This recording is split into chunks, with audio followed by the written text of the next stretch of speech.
Good afternoon बैठिए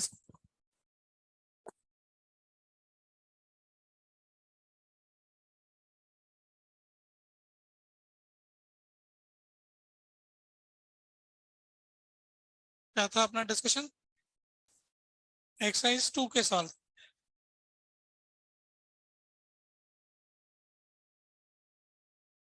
तो exercise 2 निकाल लीजिए शीट में।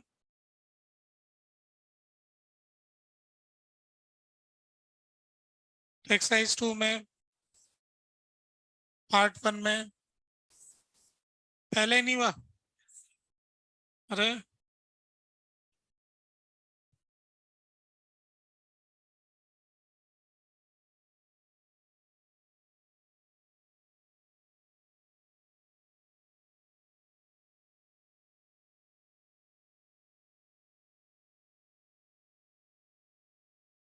क्वेश्चन में ऐसे दे रखा है कि एक यूनिफॉर्म कंडक्टर है और एक सेल है जिसका कुछ इंटरनल रेजिस्टेंस है। तो एक कंडक्टर ले लेते हैं अपन। कंडक्टर तो एक रेजिस्टेंस के जैसा हो गया।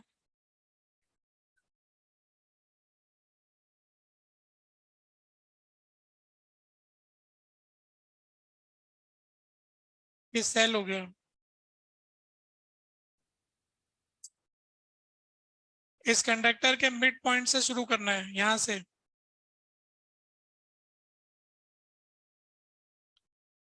So starting from midpoint P of the conductor, we move in the direction of current and return to P.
देखो ऐसे करंट की डायरेक्शन में जाना है तो ग्राफ है पोटेंशियल वर्सेस डिस्टेंस का।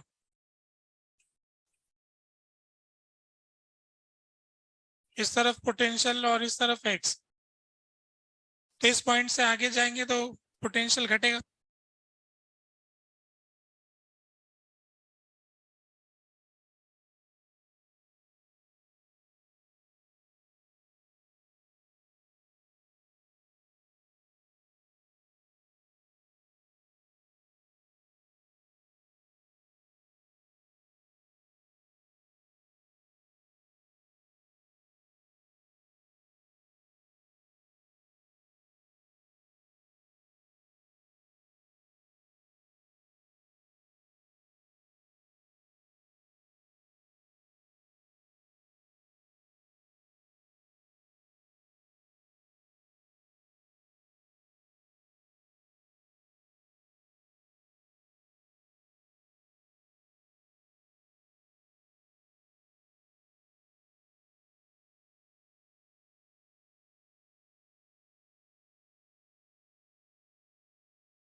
हेलो, ऐसा है कि ये जो बैटरी है इसको जब मारेंगे तो पोटेंशियल बढ़ेगा।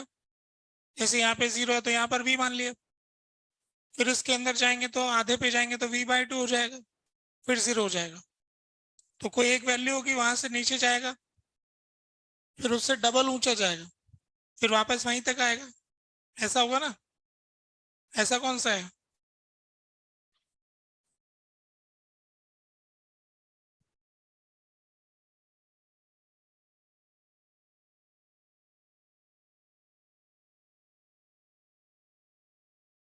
अब देखो, सबसे पहले अपन बात करते हैं ये जंप कितना हो। बैटरी को जंप मारेंगे तो ई का जंप दिखा रखा है, ई के बराबर तो जंप होगा नहीं, है ना? ई से कम ही होगा क्योंकि उसका इंटरनल रेजिस्टेंस दे रखा है। ये जो V की वैल्यू वो E-IR होगी, यानी ई से तो कम होगी। तो बैटरी को क्रॉस करने से जो जंप आना चाहिए वो ई से कम होना चाहिए। तो ऐसा किसमें बी में दे रखा है ना? सी में तो ई के बराबर दे रखा है और बी में ऐसा दे रखा है ना, तो ये सही, बी वाला सही दे रखा है। ठीक है, और बताइए फोर्थ क्वेश्चन।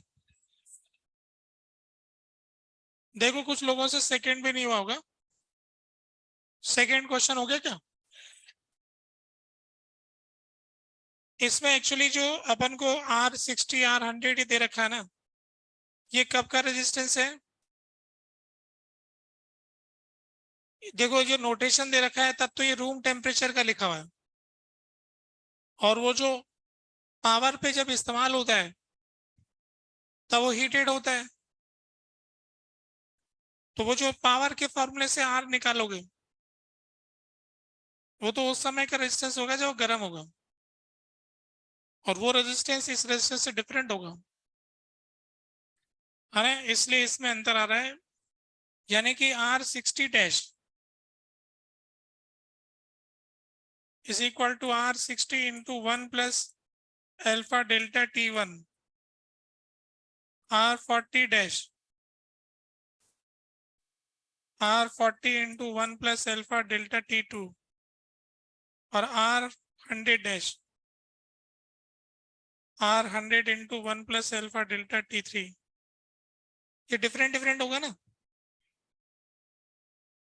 तो अब इसमें उस इक्वेशन में ये, अगर ये डैश वालों में रिलेशन पूछा था तब फर्स्ट हो जाता, ठीक है? पर इन्होंने रूम टेम्परेचर वालों में पूछा है तो इसलिए वो नहीं हो पाएगा। अब आपने कौन सा फोर्थ क्वेश्चन पूछा है? 10 ohm resistance is connected in the power supply 4 volt और -2 volt। ऐसा नहीं तो एवरेज पावर डिसिपेटेड, है ना? एवरेज पावर डिसिपेटेड पूछा अपन से फोर्थ क्वेश्चन में। अब देखो वोल्टेज ऐसे चेंज हो रहा है, हमारे पास तो जो फॉर्मूला होता है पावर का वो हो गया total energy upon total time.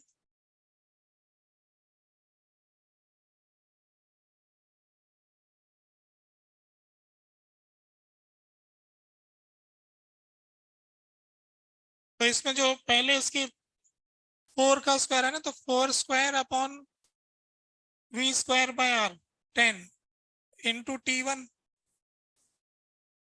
Plus -2 का square upon 10 into T2 upon T1 plus T2।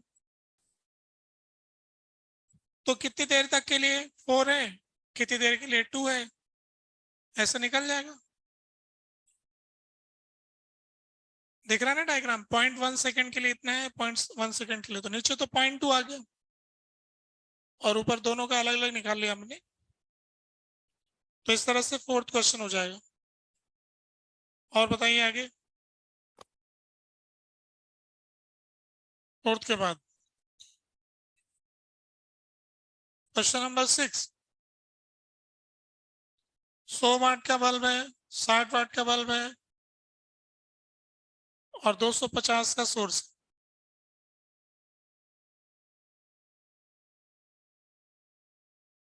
तो किसका पावर सबसे ज्यादा होगा ना?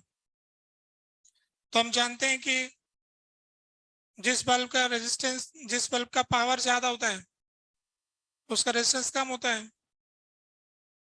तो 100 वाट वाले का रेजिस्टेंस सबसे कम है। ठीक है। अब एक 60 वाट का दिख रहा है, एक 60 वाट का दिख रहा है, दो ये तो है। तो 60 वाट वाले को पूरा ही 240 मिल रहा है ना? पूरे 60 वाट को 250 पूरा पूरा मिल रहा है।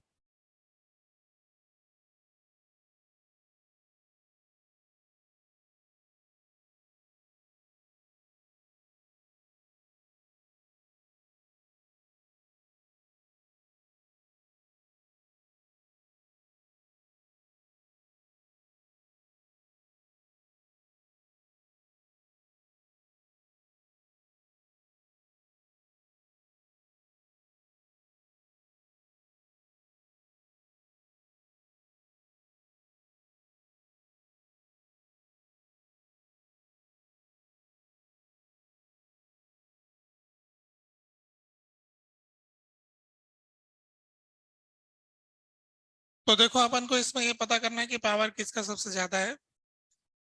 तो अगर अपन ध्यान से देखें तो ये दोनों जो 60 वाट के बल्ब है ना, ये जो दोनों 60 वाट के बल्ब हैं उनमें से नीचे वाले 60 वाट के बल्ब को ज्यादा वोल्टेज मिला है, तो उसका पावर ऊपर वाले से ज्यादा होगा। ठीक है। फिर ऊपर वाले जो है उनमें करंट सेम होगा, तो उसमें पावर होता है I²R। तो जिसका आर बड़ा होगा उसका ज्यादा होगा। तो 60 वाट का उससे बड़ा है ना? 100 वाट के बल्ब से 60 वाट के बल्ब का रेजिस्टेंस ज्यादा होता है ना? तो उन दोनों में से 60 वाले का ज्यादा है, और इन दोनों में से नीचे वाला 60 वाला ज्यादा है। तो ऐसे पता लग गया ना कौन सा सबसे ज्यादा है, कौन सा सबसे कम है। ठीक है। और वैसे तो पूरा पूरा निकाल भी सकते हो, कौन सा मुश्किल काम है। ठीक है। अब question number 10 question. Two cells each of EMF E and internal resistance R1 R2 are connected in series. External resistance. The potential difference between the terminal of the first cell will be zero when R is equal to। ठीक है। तो question number 10 में दो cell को हमने connect किया, series में connect किया।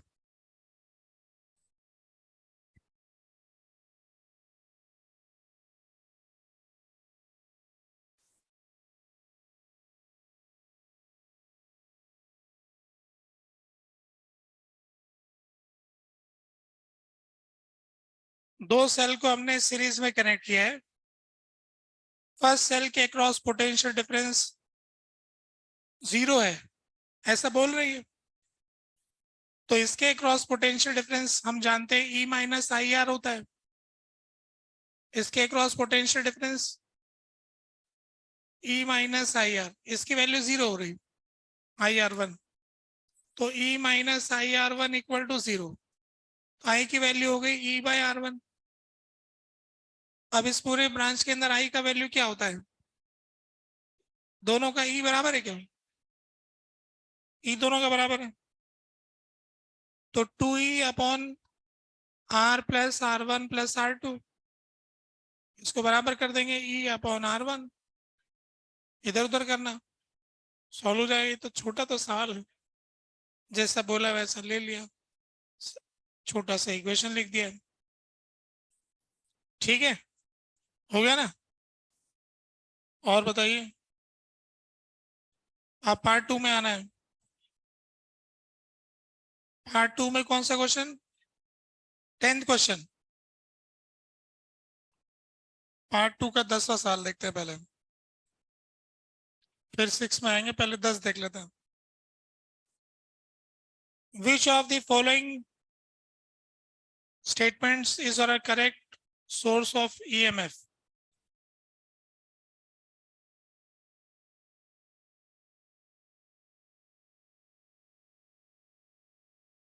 इनमें से कौन सी बातें मतलब बैटरी के बारे में सही है, ऐसा बोलना चाह रहे हैं?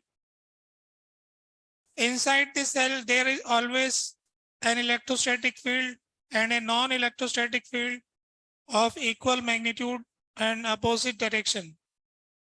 के अंदर एक इलेक्ट्रिक फील्ड होता है, एक नॉन इलेक्ट्रोस्टैटिक फील्ड होता है बैटरी के अंदर हमेशा, और वो इक्वल अपोजिट होता है. Potential difference is the work of electric field, whereas electromotive force is work of non-electrostatic field. Under these certain conditions, current can flow from positive terminal to negative terminal within the cell. When the external resistance is connected to the cell, the electrostatic field inside the cell decreases in magnitude compared to the non-electrostatic field. सब कुछ ठीक ठीक सा लग रहा है ना? अब देखते हैं कि क्या इसमें टिक लगाए हैं. तो सबसे पहला बात है कि under certain condition current can flow from positive terminal to negative terminal within the cell. तो ये तो सच्ची बात है. तो सबसे पहले हमने सी को टिक लगा लिया. ये जो ऐसे मल्टीपल क्वेश्चन वाले होते हैं ना, इसमें खतरा होता है -2 का, है ना? अच्छा कैसा लग रहा है, आ भी रहा है, और फिर कुछ हम लगा देते हैं, लोग उसको फिर मानते हैं, नहीं मानते हैं, फिर -2 हो जाता है सीधा ही.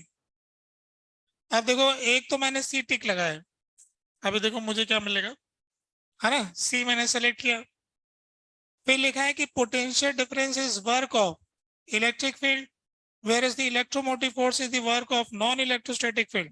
ये तो अपन जानते हैं, तो ये भी सही हो गया. तो ये मैं तो बी और सी तो टिक मार रहा हूं, है ना? अब इसके बाद बी और सी में कोई दिक्कत नहीं होनी चाहिए. बी अपन ने क्लास में लिखवाया ना, ईएमएफ की डेफिनेशन पढ़ो. क्या लिखा?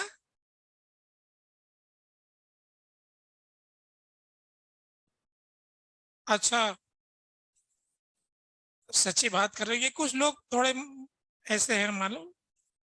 ये जिन्होंने सवाल बनाया कौन है? ये ओलंपियाड वाले. किसका सवाल है? अब ये देखो, इन्होंने कानून तोड़ दिए. जो सब मीटिंग में फैसला हुआ कि भैया आज से ईएमएफ को कभी फुल फॉर्म में नहीं बोलेंगे, पर इन्होंने बोल दिया. मीटिंग का फैसला नहीं मानते ये लोग, है ना, कि आज के बाद हम कभी भी ईएमएफ का ओपन नाम नहीं बोलेंगे. मैंने तो बोला भी नहीं, अभी ये पता नहीं पढ़ना पड़ गया मुझे तो, है ना. इलेक्ट्रोमोटिव फोर्स जो है, ये शब्द इन्होंने इस्तेमाल कर लिया, तो ठीक है, ये ऐसे बोलचाल की भाषा में लोग बोल लेते हैं कि वो ईएमएफ ही रहे, है ना. नाम तो गलत है. एक तरफ तो वर्क है और एक तरफ फोर्स है ना. ये बस उसको पुकार रहे हैं, पुराना नाम था, लोग भूल नहीं पा रहे हैं, है ना. कुछ लोग बोल लेते हैं, कानूनन जुर्म बताया गया, पर इसकी कोई सजा भी नहीं है. तो बी स्टेटमेंट सही है, मतलब वैसे सही है, वो जो क्या कहना चाहते हैं हम समझ रहे हैं. अब बात आती है ए स्टेटमेंट, है ना. Inside the cell there always exist an electrostatic field and a non-electrostatic field of equal magnitude and directed opposite to it.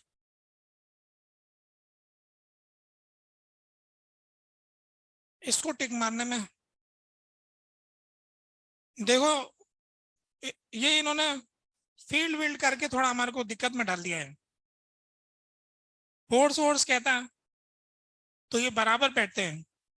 Force balance होते हैं जब बैटरी इस्तेमाल नहीं होते, है ना. एफिनिटी फोर्स और इलेक्ट्रिक फील्ड फोर्स बराबर होते हैं, ऐसा बोलते हैं. मैं इसको टिक मारता. फिर ये हमेशा बराबर होते हैं ऐसा कहने में हम कह रहे हैं जब सेल इस्तेमाल होता है तब बराबर नहीं होते हैं. सब सेल चार्ज होता है तो कम ज्यादा होते हैं, डिस्चार्ज होता है तो कम ज्यादा. मैं इक्वल टू वाले में मुझे समस्या हो रही है, तो मैं इसको टिक मारूंगा तो -2 मिल सकता है मुझे, और नहीं मारूंगा तो मुझे इसका नंबर नहीं मिलेगा. कोई बात नहीं, मैं -2 नहीं लेना चाहूंगा, है ना. तो मैं ए पे अभी टिक नहीं मारना चाहूंगा. एक बार ऐसा मन कर रहा है, क्या पता लोग सही कर दे. कहीं वो ऐसे ही कहना चाह रहे हो कि जब कनेक्टेड नहीं हो तब, है ना. स्पष्ट लोग बाग कई बार स्पष्ट बोलते नहीं है, इसलिए सॉल्व करने वाले को कंफ्यूजन होता है. अभी इसका डी वाला स्टेटमेंट और चेक कर लेते हैं. When an external resistance is connected to cell, ये तो डिक्रीज होता ही है, डी भी सही है, मतलब बी भी सही लगा हमको, सी भी सही लगा हमको, और डी भी सही लगा हमको। कहने को तो ए में ऐसा लग रहा था कि टिक लगा लें, लगा भी सकते हैं, घर बैठे तो लगा लेंगे, एग्जाम में -2 के डर से नहीं लगाएंगे, है ना, क्योंकि लैंग्वेज थोड़ी सी वैसी हो रही है, ऑलवेज कह रहा है ना, इसलिए लग रहा है कि नहीं लगाने में ज्यादा प्रॉफिट होगा। अब मुझे नहीं मालूम, बताओ क्या है इसका आंसर? बी सी डी है, ठीक है,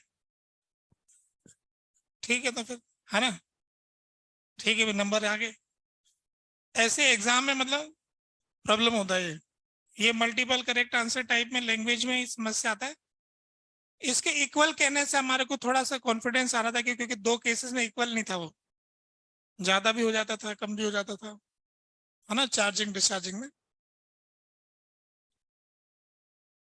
बाकी सवाल तो बेकार है। फील्ड, नॉन इलेक्ट्रोस्टैटिक फील्ड क्या होता है, पढ़ा ही नहीं हमने कोई, इसी सवाल में आया है, ओलंपियाड वालों ने कहाँ से ढूंढा है।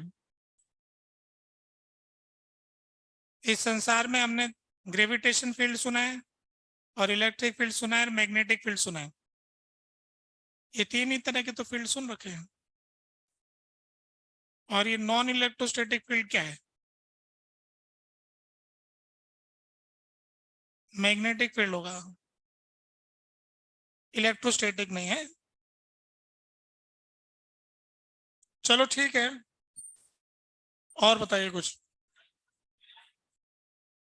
अब 9th में भी कुछ रह गया, बी वाला statement, it is more economical to transmit electrical power at high voltage and low current rather than to the low voltage and high current because the heat loss is proportional to square of current। तो ये कह रहे हैं कि बिजली को दूर तक पहुंचाना, बिजली पहुंचाना मतलब होता है पावर पहुंचाना, एनर्जी पहुंचाना, है ना। घरों पे पहुंचाते हैं बिजली, तो बिजली मतलब एनर्जी पहुंचाते हैं ना, पंखे को एनर्जी चाहिए, लाइट को एनर्जी, तो एनर्जी पहुंचाना मतलब बिजली पहुंचाना है, ठीक है। बिजली एनर्जी पहुंचाना, और एनर्जी का फॉर्मूला होता है V/I, पावर जो है V/I होता है। तो अगर आपको 10,000 जूल पहुंचानी है, 10,000 जूल पहुंचाना है पर सेकेंड, तो आप ऐसा कर सकते हो कि 10,000 वोल्ट ले लो और 1 एम्पियर करंट ले लो, 10,000 वोल्ट ले लो और 1 एम्पियर करंट ले लो, या ऐसा कर सकते हो 1 वोल्ट ले लो और 10,000 एम्पियर करंट ले लो, ठीक है, तो भी पावर तो बराबर ही पहुंचेगी ना। तो अब कह रहे हैं कि ज्यादा फायदा इस बात में होगा कि वोल्टेज ज्यादा लो और करंट कम लो, ठीक है, ऐसा कह रहे हैं। तो आप लोगों को क्या कह रहे हैं, ठीक लग रहा है बात?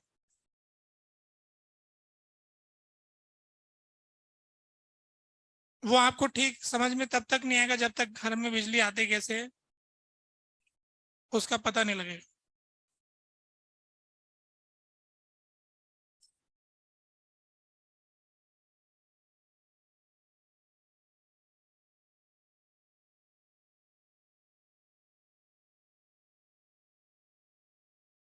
मान लीजिए कि पावर हाउस हो गया ये,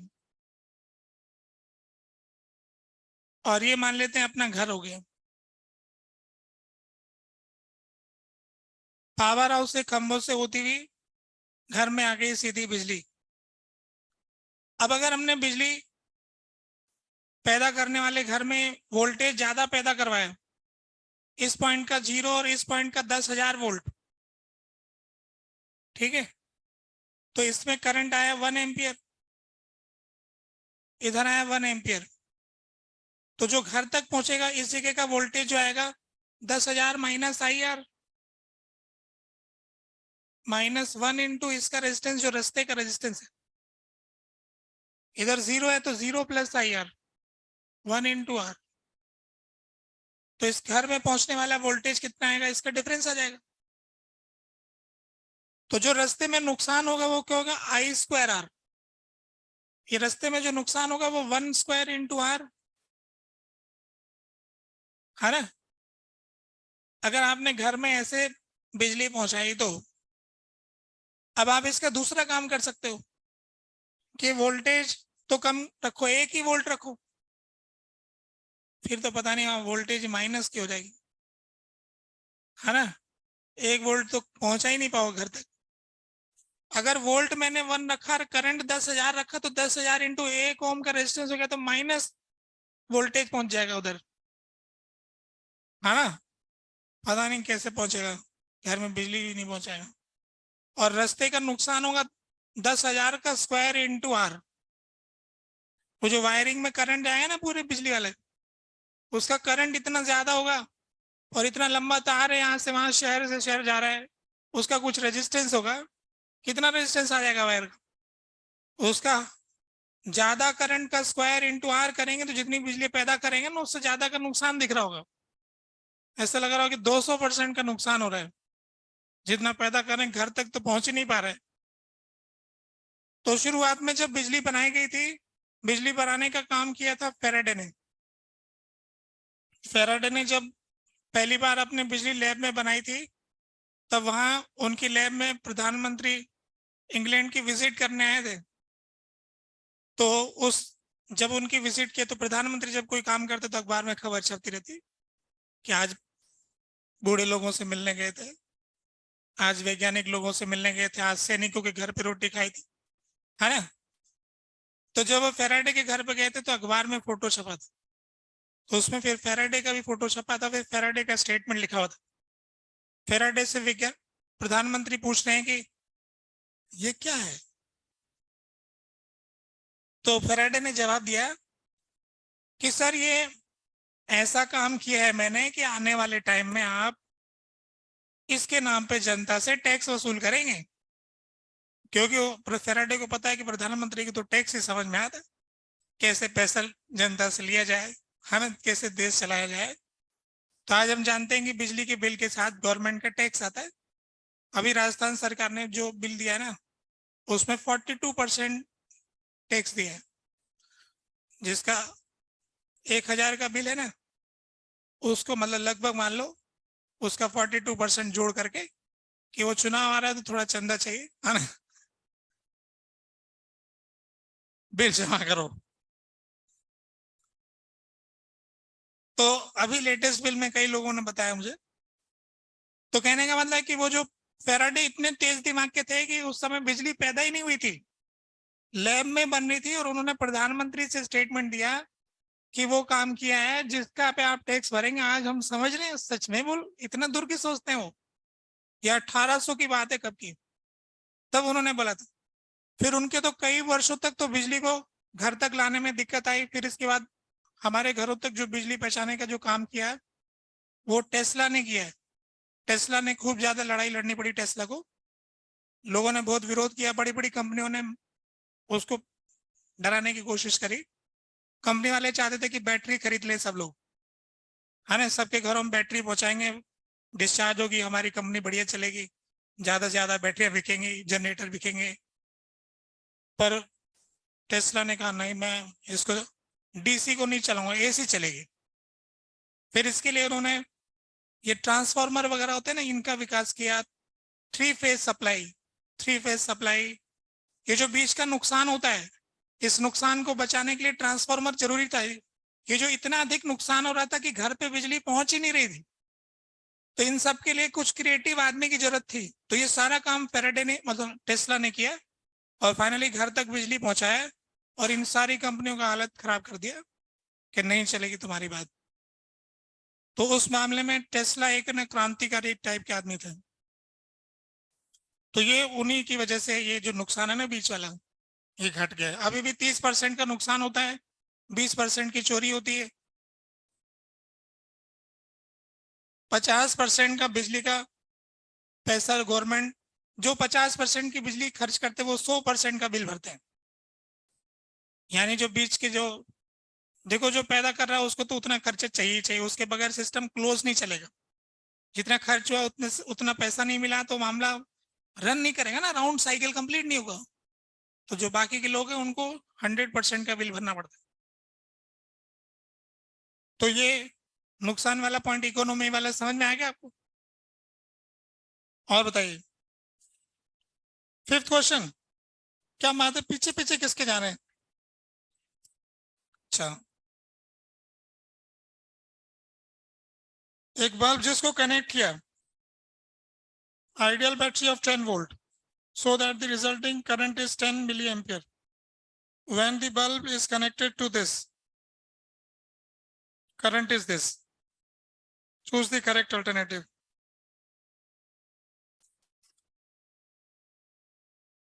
तो अपन को आइडियल बैटरी दे रखा है तो उससे रेजिस्टेंस आ गया पहले वाले।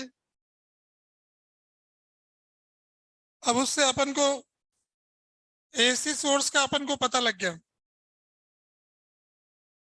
तो दोनों का रेजिस्टेंस डिफरेंट डिफरेंट आ रहा है। ठीक है, डिफरेंट आ रहा है तो हमने मान लिया कि डिफरेंट आ रहा है। अब सवाल कुछ कहना चाह रहा होगा, है ना? एसी सप्लाई में कुछ और आ रहा है और डीसी सप्लाई में कुछ और आ रहा है। तो अब इनमें से कौन सा ऑप्शन सही है गलत है ये पहचानना है। In the first case the resistance of bulb is इतना और इन सेकंड केस इतना। ठीक है, इतना उतना हो गया। इट इज नॉट पॉसिबल, कि ऐसा तो संभव नहीं है, क्योंकि ओम का नियम अलाउ नहीं करता है। तो हम तो ऐसा नहीं बोलते, इसलिए हम इसको टिक नहीं मारेंगे। ओम का नियम तो कहता है V बराबर आई आर होता है, V बराबर आई आर लगा के तो सॉल्व किया है। तो ओम का नियम लगा के तो आंसर निकाला है, फिर क्यों नहीं अलाउ करता है? ओम का नियम से तो निकाला है, तो इसलिए हम इस बात पे नहीं जाएंगे। Increase in resistance due to the heating of the filament of the bulb when it is. अब अपन ये भी जानते हैं कि ज्यादा करंट जाएगा, ज्यादा वोल्टेज होगा तो उसका टेम्परेचर ज्यादा होगा। टेम्परेचर ज्यादा होगा तो रेजिस्टेंस डिफरेंट होगा और ज्यादा होगा। हम जानते हैं कि रूम टेम्परेचर पे बल्ब का रेजिस्टेंस कुछ और है। अगर उसका 200 उसको 10 वोल्ट के लिए यूज करेंगे तो कम करंट जाएगा, तो कम टेम्परेचर होगा, तो कुछ और है। और अगर 220 पे लगाएंगे तो ज्यादा करंट होगा, तो ज्यादा टेम्परेचर होगा, तो और कुछ होगा। तो अलग अलग करंट की मात्रा में अलग अलग टेम्परेचर होने से अलग अलग रेजिस्टेंस हो जाएगा एक ही बल्ब का। तो ये तो संभव है, ये बात तो ठीक लग रही है। तो इसका आंसर फिर क्या हो गया? ए और सी दे रखा होगा। ठीक है, अब 11th में आ जाए। 11th में पूछा है electric field in the wire eight x in the cylinder will be. ये जो सिलेंडर, ये जो वायर है इसके अंदर एक्स डिस्टेंस के ऊपर इलेक्ट्रिक फील्ड क्या होगा?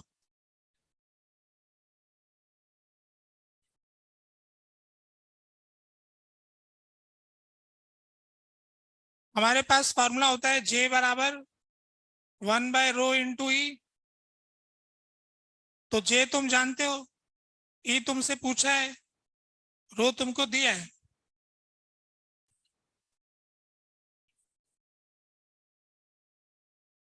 सच्ची बात है, तो एक्स डिस्टेंस की करंट डेंसिटी और बाकी सब जगह की करंट डेंसिटी में कोई अंतर है? हाँ, हो रहा है केस। हाँ, तो उस जगह की कंडक्टिविटी रखो ना आगे। हाँ, एक्स उस जगह का कंडक्टिविटी रख दो, एक्स डिस्टेंस उस जगह का आई अपॉन ए लिख दो। आई अपॉन ए तो सब जगह एक होगा। और अच्छा, ये कंडक्टिविटी लिखा है कि तुम्हारे पास? तो मैं रेजिस्टिविटी क्यों लिखता हूँ, कंडक्टिविटी में लिख लेता हूँ। अब कंडक्टिविटी की वैल्यू रख दो वहां पर, एक्स डिस्टेंस का, एक्स डिस्टेंस की कंडक्टिविटी वहां रख दो। जे तुम जान नहीं थे, निकाल चुके होंगे, निकाल लेना करंट तो। ठीक है, हाँ। क्वेश्चन नंबर 9 का A, it is easier to start a car engine on गर्म दिन देन ऑन ठंडा दिन because thermal resistance of battery decreases the rise in temperature. ये तो बता रखा है क्लास में, भूल गए हो तुम। केमिस्ट्री की बात है ये, है ना। केमिकल सॉल्यूशन में क्या होता है, उससे जुड़ी बात है ये। ठीक है, बस इंफॉर्मेशन की बात है, याद रख लो। और बताइए, अब क्वेश्चन नंबर 14 के 13 कौन बोल रहा है, कौन बोल रहा है भाई, बोलो क्या बोल रहे हो। तुम लोगों का आ रहा है क्या, तो दोस्त लोग मदद क्यों नहीं करते हो, कैसे दोस्त।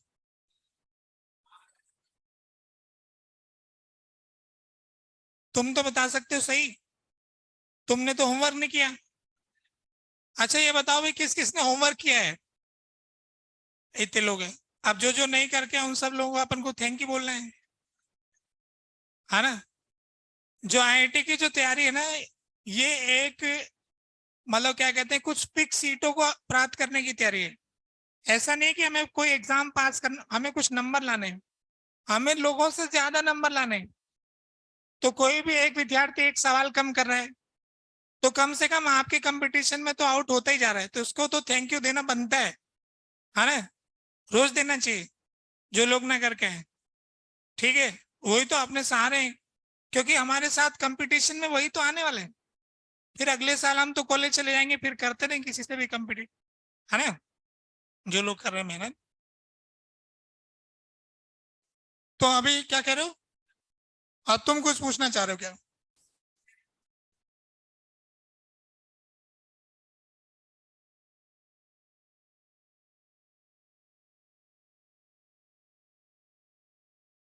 देखो किसी भी, जैसे ए पॉइंट का पोटेंशियल जीरो मान लिया, तो बी का भी जीरो हो गया, तो दोनों रेजिस्टेंस के एंड पॉइंट्स का पोटेंशियल डिफरेंस जीरो आ गया ना, तो उनमें करंट जीरो हो गया।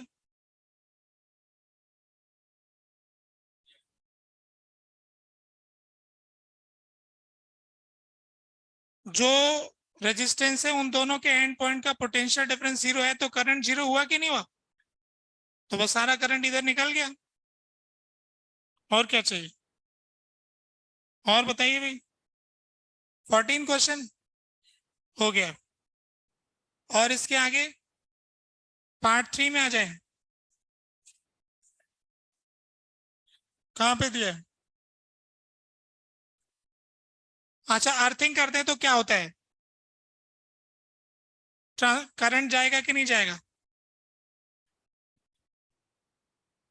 अगर यहां से इसको सीधा जोड़ दिया जमीन से, तो करंट इसमें नहीं जाएगा, क्योंकि जो आई है वो आई इधर उतना ही जाएगा। किरचॉफ लॉ से, ये कोई लूप है यहाँ पर, इसको आपने कहीं पर बीच में जमीन से जोड़ दिया, तो इधर से 1 एम्पियर आ रहा है, तो ये 1 एम्पियर यूं जा रहा है ना, तो यहाँ जंक्शन लो लगाओगे इस जगह, तो जीरो आ जाएगा। हाँ, दो जगह करोगे तो हो जाएगा। मतलब अगर हमने बिजली के तार को ऐसे जमीन से पकड़ लिया, तो करंट कानूनन नहीं आना चाहिए, परंतु किसी और जगह से किसी ने पकड़ रखा होगा तब आ जाएगा। तब इतना बड़ा सर्किट है, घरों में कहीं तो जोड़ी रखा होगा, तो हमारे छूते फिर वहां से सर्किट पूरा होगा वो, फिर हमारे में चला जाएगा, इसलिए तार के हाथ नहीं लगाना चाहिए, है ना। ठीक है,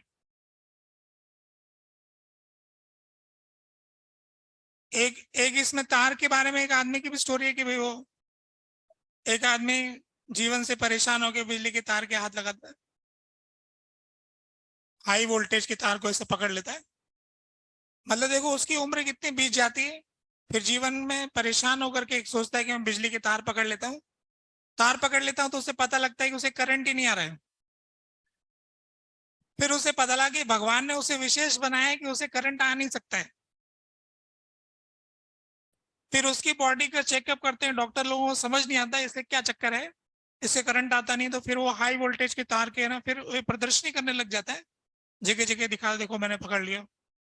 तो ऐसे करके फिर उसका जीवन में थोड़ी खुशी आती है कि भगवान ने कुछ विशेष बनाया, मैं ऐसे ही जा रहा था, है ना, मुझे ऐसा बनाया था कि मुझे करंट भी नहीं आता है, और मैं बगैर जाने ही जा रहा था। फिर वहां की गवर्नमेंट ने उसको रोक दिया कि तुम ऐसा गलत काम मत करो, बच्चे लोग गलत समझेंगे, तुम तो बच रहे हो। ऐसा भी होता है कोई है? अभी पार्ट 3 में बताइए कौन सा क्वेश्चन, 6 क्वेश्चन? कितना सीधा साधा क्वेश्चन, फिर भी नहीं हुआ।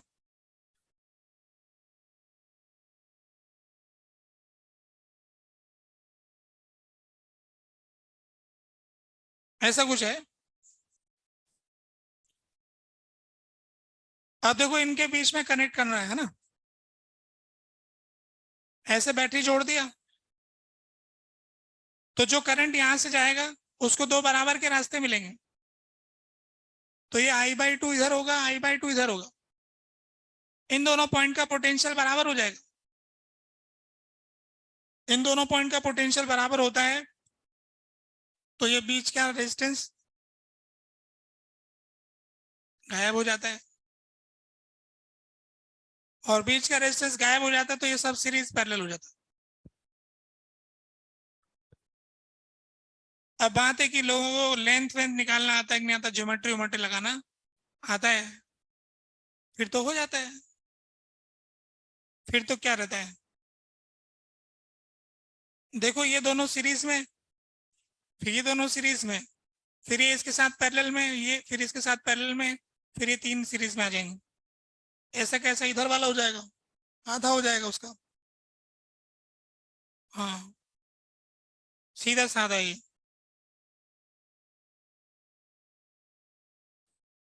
सही कह रहे हो। परपेंडिकुलर कहने में थोड़ी सी दिक्कत आती है क्योंकि तार अपन टेढ़ा मेढ़ा किधर भी घुमा लेते हैं। हाँ मतलब हम कह लेते हैं ऐसा, अच्छा सिमेट्रिकल डायग्राम बनाओ तो ऐसा हो जाएगा, है ना, इसमें भी आ रहा है। और बताइए कुछ, पार्ट 3 में अब कुछ नहीं है, पार्ट 4 में दिया ही नहीं था, बस इतना ही, और कुछ? ठीक है, ज्यादा तो नहीं था होमवर्क ये, कम था मतलब। तो आगे बढ़े फिर। अपनी क्लास में हमने वोल्ट मीटर पढ़ना था।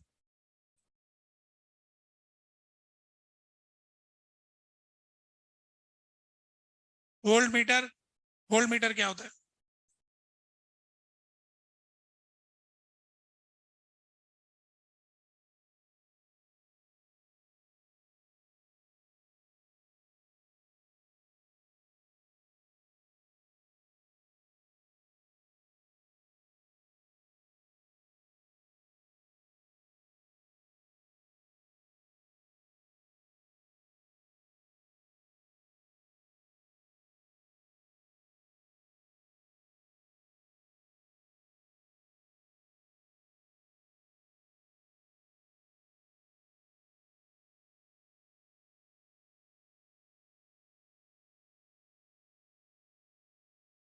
वोल्ट मीटर जो है वो किन्हीं भी दो पॉइंट्स के बीच का पोटेंशियल डिफरेंस नापने में काम आता है।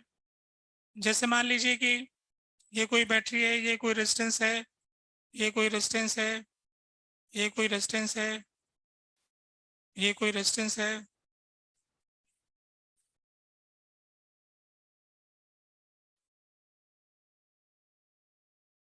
तो अब मैं चाहता हूं कि इस पॉइंट और इस पॉइंट के बीच में पोटेंशियल डिफरेंस क्या है, ए और बी, तो मैं इन दोनों के बीच में एक वोल्ट मीटर कनेक्ट कर दूंगा।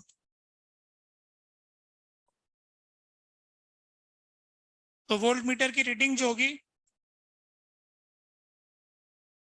वो जो VA माइनस VB हो जाएगी, जो इसका मैग्नीट्यूड होगा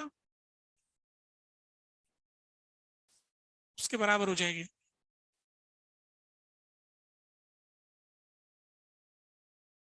तो वोल्ट मीटर का इस्तेमाल हम करते हैं वोल्टेज नापने के लिए।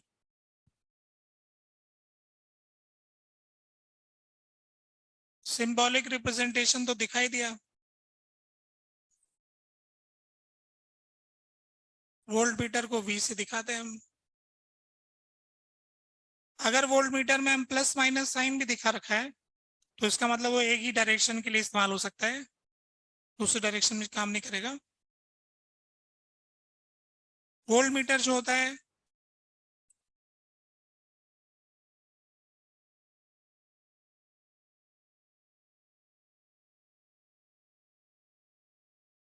एक वोल्ट मीटर रेजिस्टेंस के इक्विवेलेंट होता है, आप उसे हटा करके सर्किट में एक रेजिस्टेंस जोड़ सकते हैं। वोल्ट मीटर को हटा करके एक रेजिस्टेंस लगाया जा सकता है, और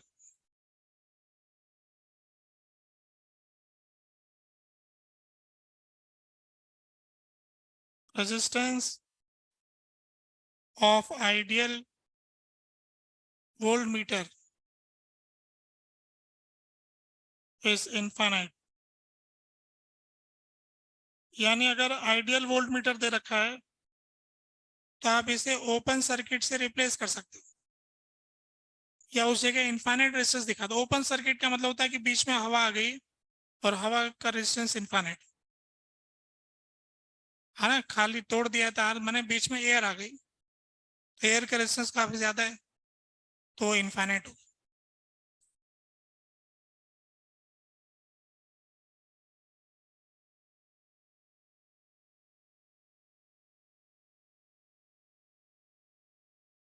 ये पॉइंट आपने नोट कर लिया।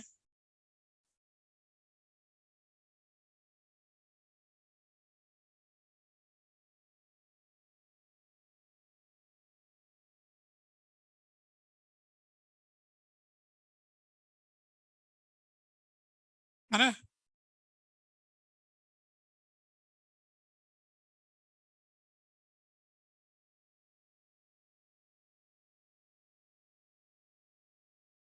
Working of volt meter is similar to galvanometer। V proportional to theta होता है।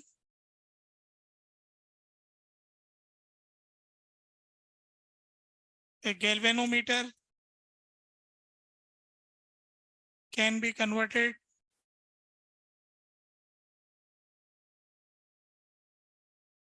into desired range voltmeter। A galvanometer can be converted into desired range voltmeter by connecting high resistance in series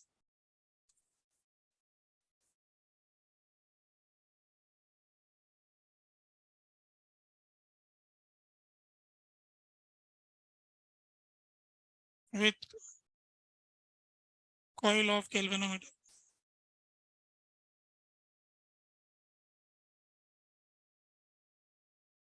तो ये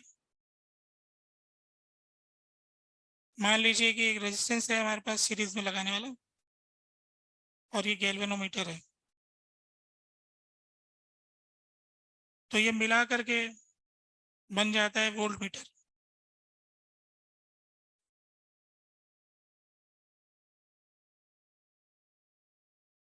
तो volt meter की reading फिर हो जाएगी आई into, जो यहाँ से आई आ रहा है, ये रेजिस्टेंस जो सीरीज में लगाया है, resistance in series plus resistance of galvanometer, ये वोल्ट मीटर की रीडिंग हो जाएगी।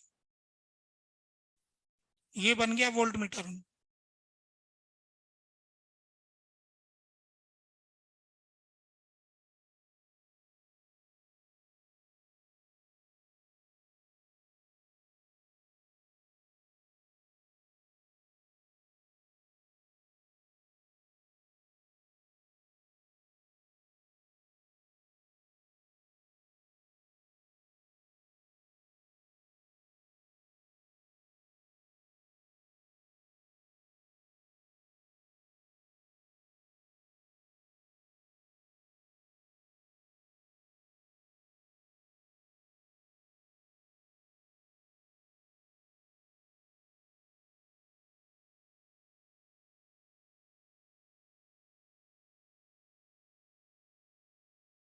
ठीक है, तो अब इस पर एक सवाल कर लेते हैं गैल्वेनोमीटर को वोल्ट मीटर में कन्वर्ट करने वाला।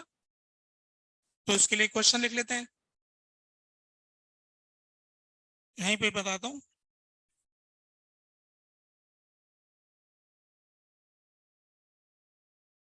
गैल्वेनोमीटर जो है उसका रेजिस्टेंस है 10 ओम और IG मैक्स हमको दे रखा है 20 मिली एम्पियर।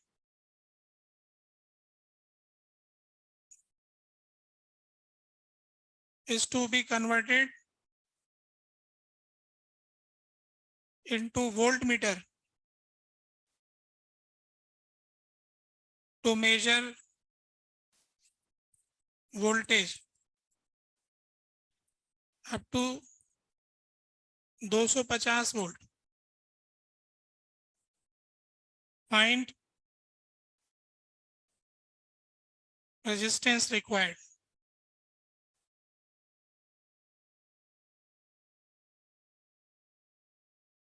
हमें एक गैल्वेनोमीटर जिसका कि रेजिस्टेंस 10 ओम है, जिसको कि एक वोल्ट मीटर में कन्वर्ट करना है, मैक्सिमम करंट 20 मिली एम्पियर। तो उसके लिए क्या हमको सीरीज में रेजिस्टेंस लगाना होगा।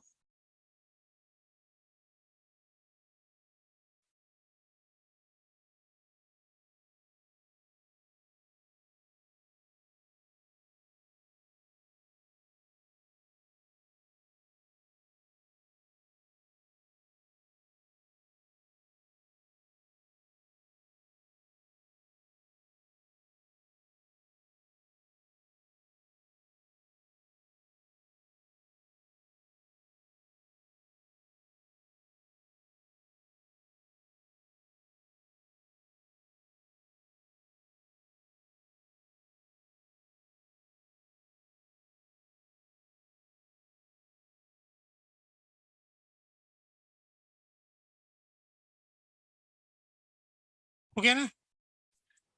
छोटा सा सवाल है, ये रखा सामने, जितना हमको नापना ये मैक्सिमम लोगे तो ये मैक्सिमम हो जाएगा। तो इसका मैक्सिमम वैल्यू है 250। इसका करंट का मैक्सिमम वैल्यू है 20 मिली एम्पियर। सीरीज का रेजिस्टेंस पता करना है, गैल्वेनोमीटर का रेजिस्टेंस 10 है। 0 से 0 काटा, 10 की पावर 3 इधर आ गया, तो 12,500 हो गया, -10,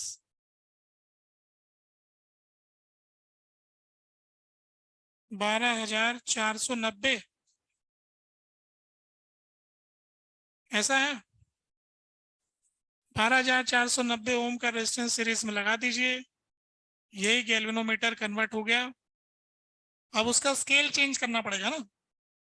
स्केल के ऊपर वहां पर जो ये वोल्टेज है उसके हिसाब से लिखना पड़ेगा। ये वाला वोल्टेज भी थीटा के प्रोपोर्शनल हो, क्योंकि आई थीटा के प्रोपोर्शनल है ना, इसलिए हो जाएगा ये। तो ऐसा हमने जान लिया। दूसरा सवाल करते हैं, एक क्वेश्चन करते हैं।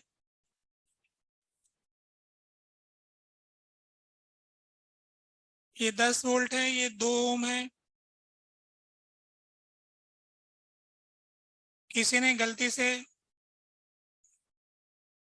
ऐसे वोल्ट मीटर अमीटर सर्किट में जोड़ दिए, है ना। तो हमसे पूछा है find reading if meters are ideal. ये वोल्ट मीटर अमीटर आइडियल है, तो बताओ कि रीडिंग क्या होगी।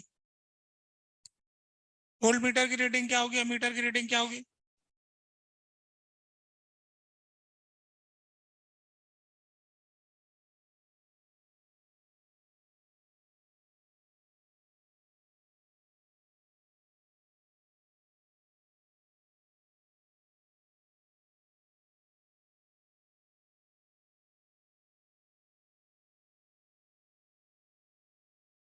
आ गया।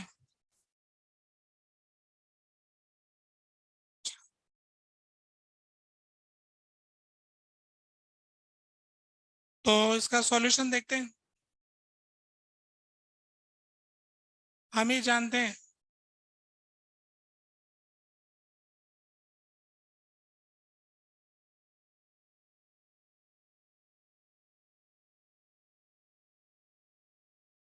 0 ओम, अनंत ओम। आइडियल वोल्ट मीटर है तो उसको अनंत ओम से रिप्लेस कर लो, और आइडियल अमीटर है तो इसको 0 ओम से रिप्लेस कर लो। तो अब इसका करंट हम पता करेंगे, आई। तो 10/2 प्लस 0 प्लस अनंत, तो ये 10/अनंत 0 आ गया। करंट तो 0 आ गया, तो इसमें 0 करंट जा रहा है, तो रीडिंग ऑफ अमीटर इज 0।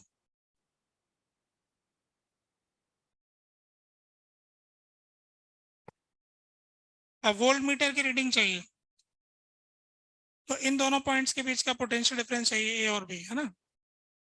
ए और बी के बीच जो पोटेंशियल डिफरेंस है वही वोल्ट मीटर की रीडिंग है। तो फिर V A minus V B चाहिए। तो मैं यहां से शुरू करता हूँ वी बी से। एक तो V A minus V B को मैं लिख सकता हूँ V A minus V B is equal to 0 into अनंत, इधर वाली साइड से करंट 0 गया ना, रेजिस्टेंस इनफाइनाइट है, तो V A minus V B हो गया 0 गुणा अनंत। बताओ क्या होता है। अच्छा, इधर से लिखते हैं, यहां से शुरू करते हैं। V B minus zero plus 10 is equal to V A. तो V A minus V B is 10। इधर से V A minus V B 10 आ गया ना, तो 0 गुणा अनंत 10 भी हो सकता है, हो सकता है ना।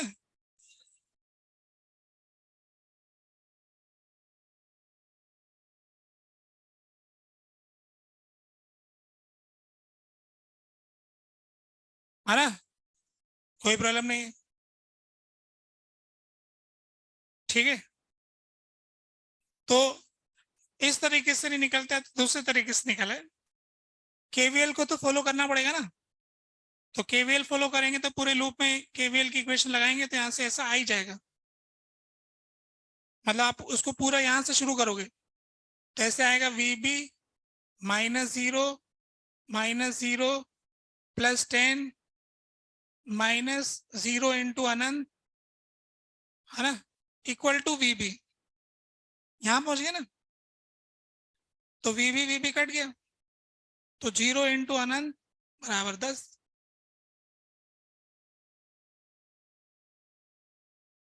आए कि नहीं आए, ठीक बात है। तो बात समझ रहे हैं आप लोग, अनंत की मैथमेटिक्स। दूसरा सवाल करते हैं। फिर किसी ने सोचा कि कनेक्शन गलत हो गया, ऐसे थोड़ी जोड़ा करते हैं, ऐसे जोड़ देते हैं, ऐसे जोड़ना था, अब उसने ऐसे जोड़ दिया। अब रीडिंग बताओ।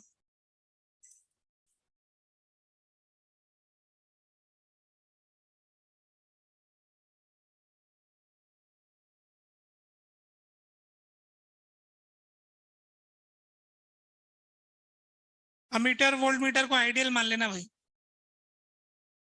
आइडियल मानते हुए फिर से सवाल आया कि रीडिंग क्या होगी।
प्रत्येक की रीडिंग बतानी है ना, तब आपने इसको वापस वैसे ही करना है सॉल्यूशन।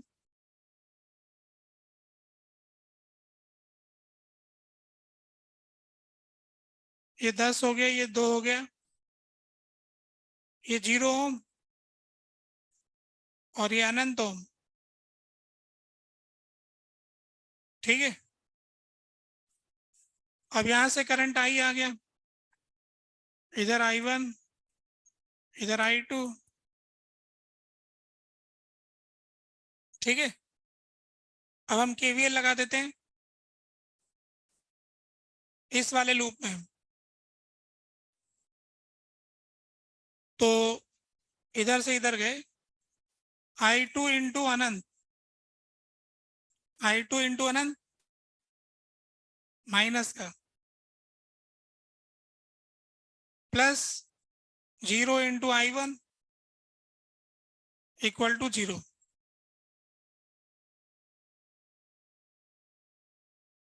है ना, ऐसे पूरा लूप आगे 0 हो गया। अब 0 इंटू I1 इज 0, है ना, ये तो पक्का होता ही है। तो फिर I2 इंटू अनंत की वैल्यू 0 हो गई, तो ये वोल्ट मीटर की रीडिंग हो गई।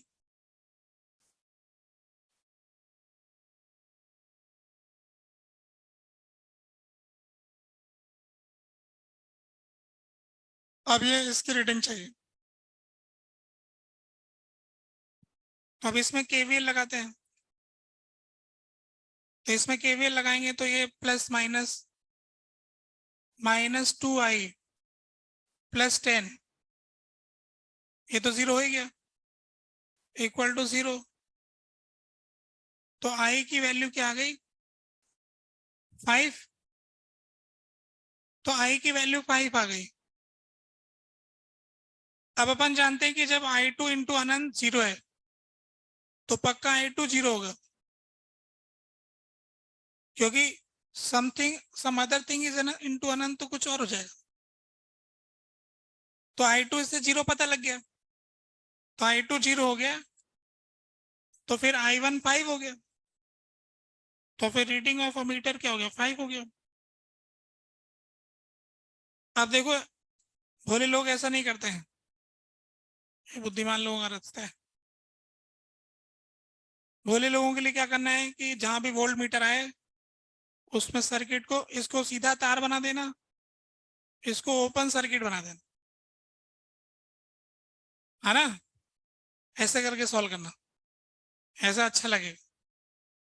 तार टूटा है तो पता लग गया करंट नहीं जा रहा है ना, सारा करंट उधर ही जाएगा। फिर ये सीधा तार है तो कोई पोटेंशियल डिफरेंस नहीं होगा, तो इसका रीडिंग 0 होगा और उसका करंट 10/5 2 होगा, 5 हो गया, है ना, ऐसे निकाल सकते हैं अपन।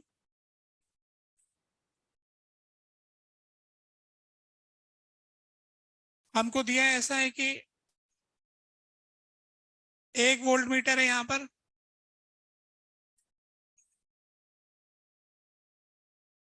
ये कोई रेजिस्टेंस है, ये रेजिस्टेंस है, ये रेजिस्टेंस है।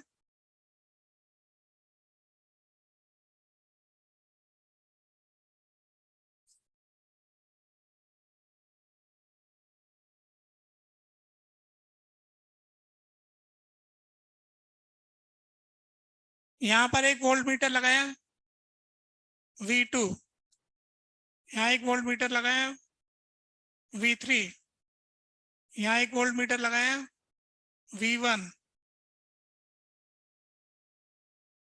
Arrange V1 V2 V3 in decreasing order.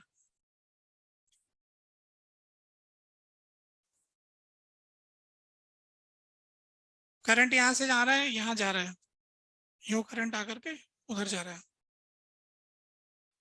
इधर से आया है उधर जा रहा है।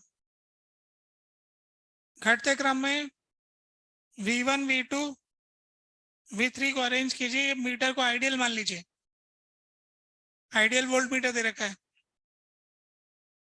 कुछ नहीं बोलेंगे, रेजिस्टेंस भी नहीं देंगे, और रेजिस्टेंस की जरूरत पड़े और ना दे रखा हो तो उसका आइडियल।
क्या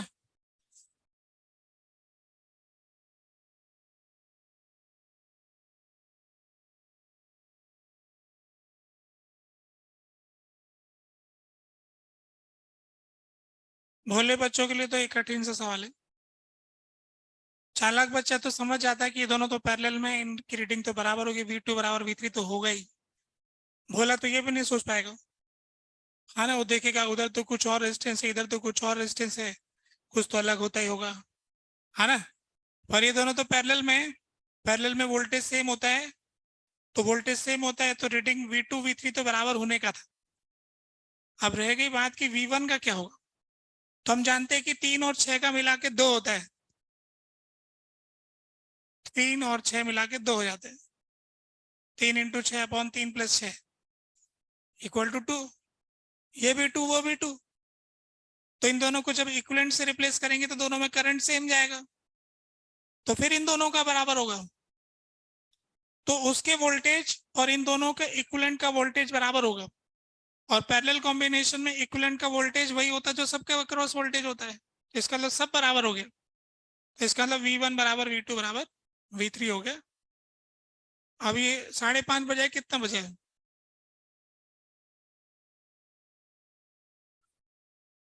अच्छा ठीक है, बस रोक देते हैं। है ना। होमवर्क करने के लिए बताइए अब क्या करेंगे आप लोग।